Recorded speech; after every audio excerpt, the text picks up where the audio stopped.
여러분 안녕하십니까? 세계 곳곳에서 발생한 개벽 소식을 전해드리는 뉴스 더 개벽 시작합니다. AI의 미래를 내다보는 세계적 미래학자 레이 커즈와일은 한국은 AI 시대를 주도할 국가라고 단언했습니다. 그는 한국이 국가 전략과 대규모 투자, 반도체 산업의 우위를 바탕으로 AI 개발에 있어 놀라운 리더십을 보이고 있다며 한국인의 역할이 인류의 기술적 미래를 형성하는 데 결정적이라고 평가했습니다.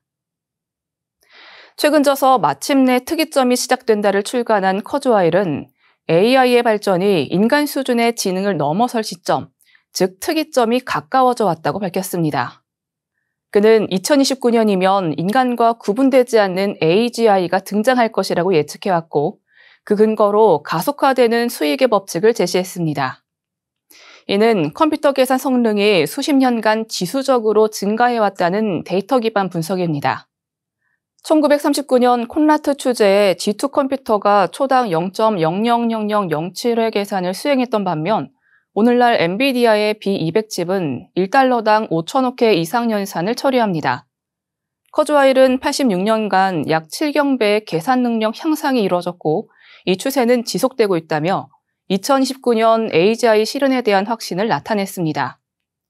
그는 AI가 에너지 환경, 농업, 보건의료 등 인류 전반에 긍정적 혁신을 일으킬 것으로 전망했습니다.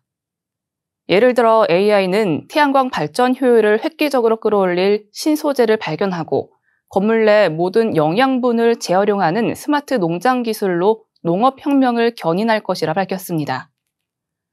가장 극적인 변화는 의료 분야에서 일어날 것으로 보입니다. AI가 분자 단계를 넘어서 세포, 조직, 장기, 나아가 전체 인체 수준까지 정밀 시뮬레이션을 수행하고 환자 맞춤형 치료를 설계함으로써 인간 수명을 획기적으로 연장할 것이라는 설명입니다. 커즈와일은 2045년 인간의 뇌가 클라우드와 연결돼 지능이 100만 배 확장되는 진정한 특이점에 도달할 것으로 내다봤습니다. 이 시점에는 인간과 AI의 경계가 사실상 사라지고 개인은 자신이 원하는 외모와 가상 환경을 자유롭게 설정하며 살아가는 시대가 열릴 것이라 강조했습니다. 한편 그는 기술의 이면도 경계했습니다. 기술은 언제나 양날의 검이라며 AI의 잠재적 위협에 대비하기 위해서는 인간 중심의 통치체제와 제도를 보호하고 진화시켜야 한다고 강조했습니다. 커즈와일은 AI의 발전만큼 인류의 통제 능력도 진보할 것이라며 낙관적 시선을 유지했습니다. 중국이 자체 개발한 자기부상 열차가 시속 650km의 세계 최고 속도를 기록하며 주목을 받고 있습니다. 단 7초 만에 이 속도에 도달한 이번 시험 성공은 지상교통 패러다임을 바꿀 중대한 전환점이 될 수 있다는 평가가 나오고 있습니다.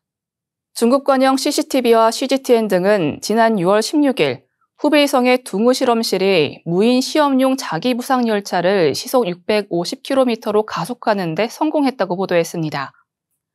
열차의 무게는 1.1톤이며 정지 상태에서 600m를 주행하는 순간 최고 속도에 도달했습니다. 비행기보다 빠른 가속 속도입니다. 이번 성과는 전자기 추진 시스템 덕분입니다. 자기부상 열차는 바퀴가 아닌 전자기력으로 공중에 띄어 달리는 방식입니다.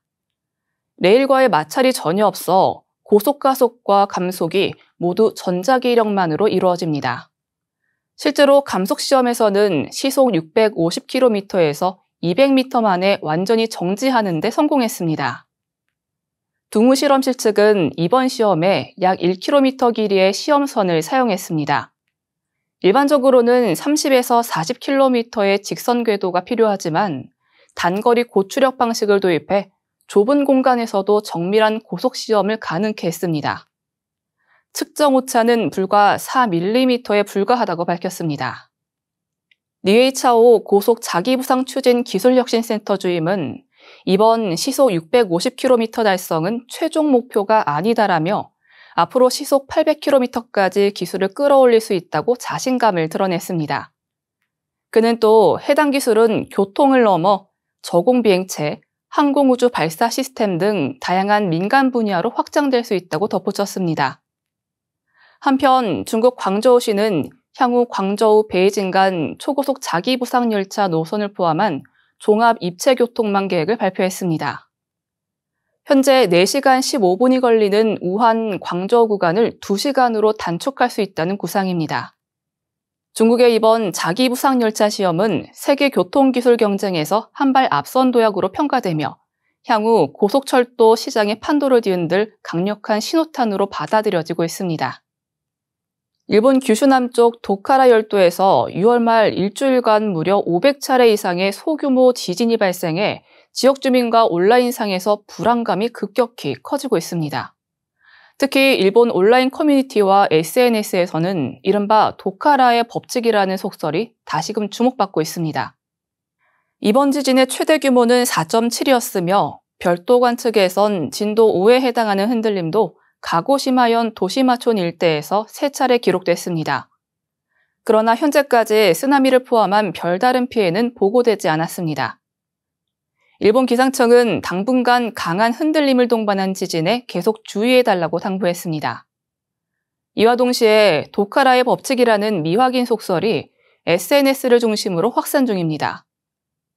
도카라 열도는 일본 규슈 가고시마현 남쪽 바다, 아마미 제도와 오키나와 제도 사이에 위치한 일련의 작은 섬들입니다. 이 속설은 도카라 열도에서 군발 지진이 발생하면 이후 일본의 다른 지역에서 대지진이 일어난다는 주장입니다. 여기에 과거 동일본 대지진과 코로나19 팬데믹을 예지한 것으로 알려진 일본 만화가 타츠키료가 2025년 7월 일본 서남부에 동일본 대지진의 3배에 달하는 쓰나미가 발생한다고 언급한 내용이 재조명되며 불안감을 증폭시키고 있습니다. 다만 전문가들은 이러한 주장에 대해 강하게 선을 긋고 있습니다. 요코세 히사요시 구마모토대 교수는 도카라 열도 주변은 해저와 산과 지각 활동이 활발한 지역으로 평소에도 군발 지진이 자주 발생한다며 이 정도 규모의 지진이 거대 지진으로 이어진다고 보기는 어렵다고 설명했습니다.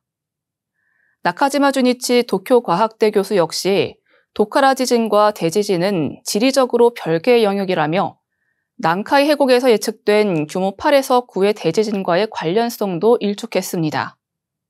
하지만 대재앙설이 퍼지면서 일본 여행 산업은 직격탄을 맞고 있습니다. 일본 관광청에 따르면 6월 말부터 7월 초까지 일본행 항공권 예약은 전년 대비 83% 급감했습니다. 홍콩 항공사 2곳은 일본 남부 노선을 감축하기도 했습니다. 이에 일본 정부와 기상청은 직접 진화에 나섰습니다.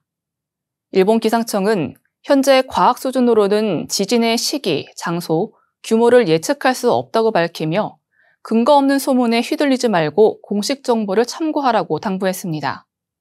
기상청 장관은 사람들이 불안할 때 단정적인 말에 의지하려는 경향이 있지만 사실과 다른 정보를 퍼뜨리는 것은 매우 유감이라며 경각심을 촉구했습니다.